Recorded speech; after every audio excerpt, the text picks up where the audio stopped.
Have you ever seen this in your office? Two people on the same night shift, same computers, same projects, same manager. One of them is brilliant, writes perfect code, solves problems in seconds. The other is just average, struggles, makes mistakes, Googles everything. But a few years later, it's the average guy who becomes the team lead, and the talented one is still stuck, complaining on the same shift. Why does this happen?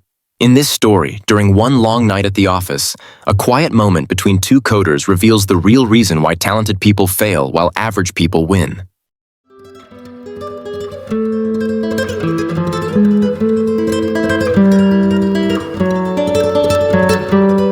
The last train had already left the city, but the lights on the 9th floor of Aurora Tech Solutions were still on.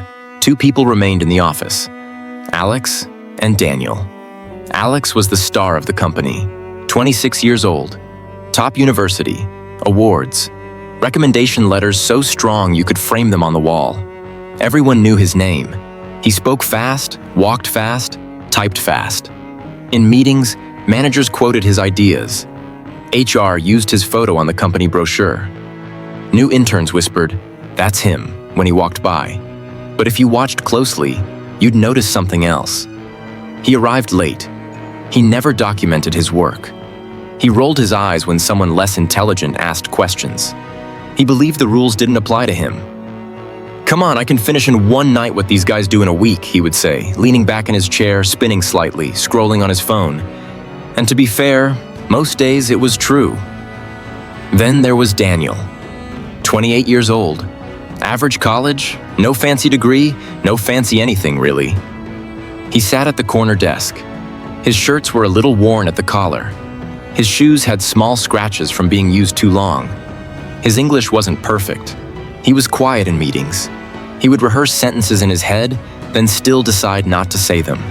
He wasn't the fastest. He wasn't the smartest. He wasn't the loudest. But he was always there. First to reach the office, last to leave. He took notes, asked stupid questions, stayed back to help interns debug their code, even when no one was watching. When others left at 7:30, Daniel would refill his water bottle, stretch his neck, and open his laptop again.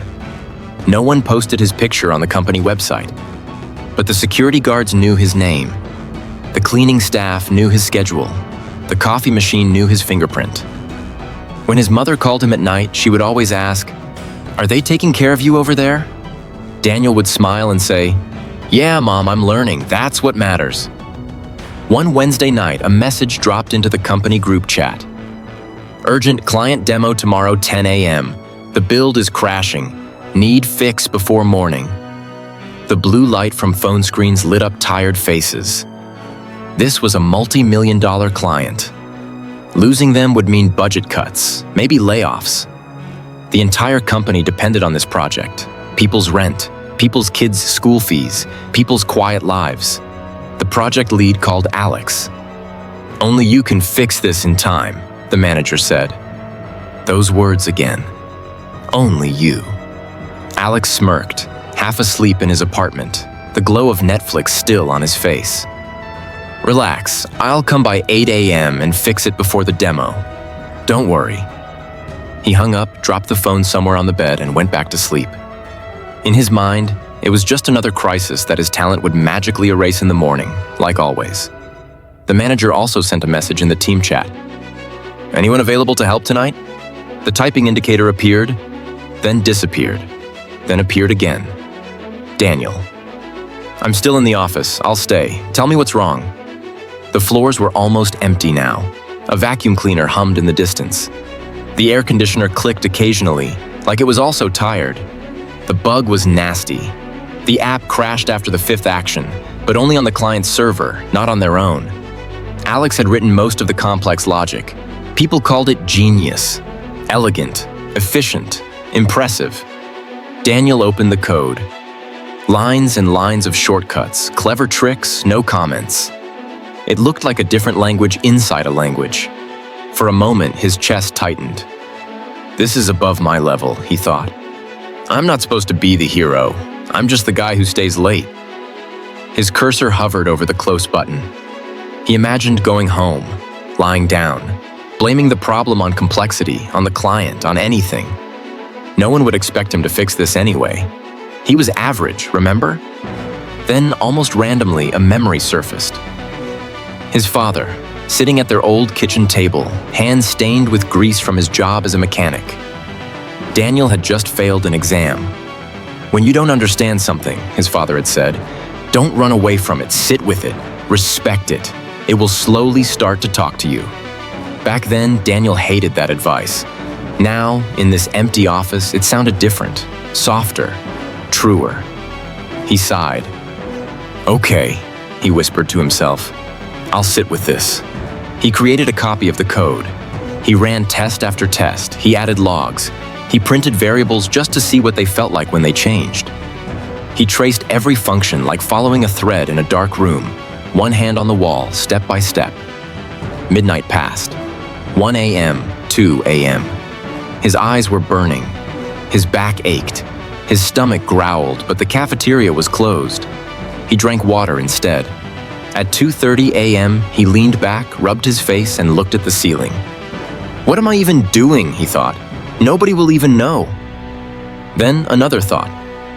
"But I will know." He leaned forward again.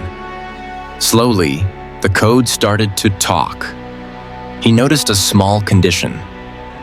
A clever shortcut Alex had used to save time. It worked perfectly in ideal conditions. But when the client's server was under heavy load, that shortcut turned into a time bomb. One line, hidden inside 5,000. He stared at it for a long time. How many times have I felt like that line? He wondered. Invisible. Only noticed when things broke. He tested a safer approach, less elegant, less genius, more boring, solid, stable. He ran the build, no crash. He didn't celebrate. He tested again, and again, and again. He imagined the client clicking through the app. He imagined someone on the other side of the world, relying on this to work. He imagined his own job depending on this. At 4:37 a.m., the app finally ran perfectly for 20 straight minutes. Daniel exhaled slowly, like he'd been holding that breath all week. He sent a message to the project lead. "I think I found the issue. I pushed a fixed build. Please verify once." Then he leaned back, closed his eyes, and let the gentle office hum wrap around him. For a few minutes, the spinning office chair felt like the safest place in the world. At 6:15 a.m., the cleaning lady walked by and saw him still there. "You should sleep," she said kindly. He smiled, exhausted. "Soon," he replied. At 9:30 a.m., the entire team gathered in the conference room. The client joined the video call. Alex walked in, coffee in hand, slightly late, still confident.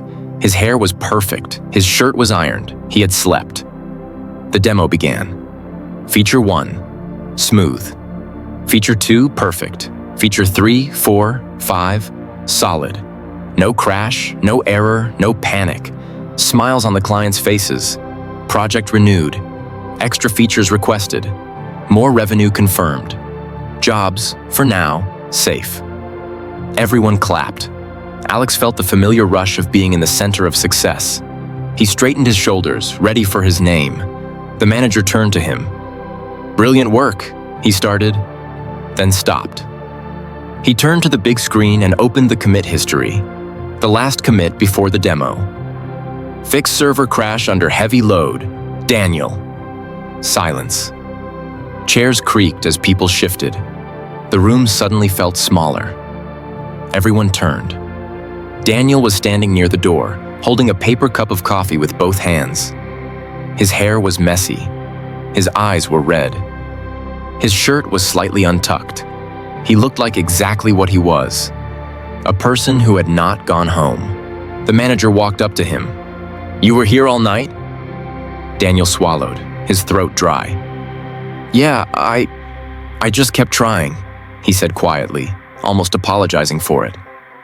The manager didn't clap. He did something more powerful. He put his hand on Daniel's shoulder and spoke loud enough for the whole room to hear. "In this company, talent starts projects. People like you finish them." The sentence hung in the air, Some people looked at Daniel differently. Some looked down at the table, thinking about their own effort. Alex looked at the commit history again and felt something unfamiliar. Not anger, not jealousy, but a sharp sting of realization. Later that week, HR announced new roles. Alex got a new project, another chance to be brilliant in the beginning. Daniel got something else. From next month, Daniel would be leading the reliability team. His job, to make sure their products never failed when it mattered most. There was no spotlight, no dramatic post on social media, no viral story. But that night, when Daniel called his mother and told her, she went quiet for a second. Then she said, "See, they noticed the hours your father never saw but always believed in." Daniel smiled, alone in his small apartment. For the first time, he felt like his quiet way of existing was enough. That same night, as Alex and Daniel stood at the office coffee machine, the roles felt different. Alex stared at the floor for a moment, then finally asked, "How did you even find that bug? It was so deep." Daniel looked at him, not with pride, not with revenge, just with simple honesty. "You're fast," he said. "You see in 1 hour what takes me 3, but I stay in hour 4. Here is the lesson. Talent is speed. Effort is distance. Most talented people run fast, and then stop when it becomes boring, frustrating, or beneath them. Average people walk slowly, but they don't stop when it gets hard, when no one is watching, when no one is clapping. The world doesn't reward the person who starts the race looking impressive. It quietly, steadily rewards the person who is still moving, when everyone else is tired of trying.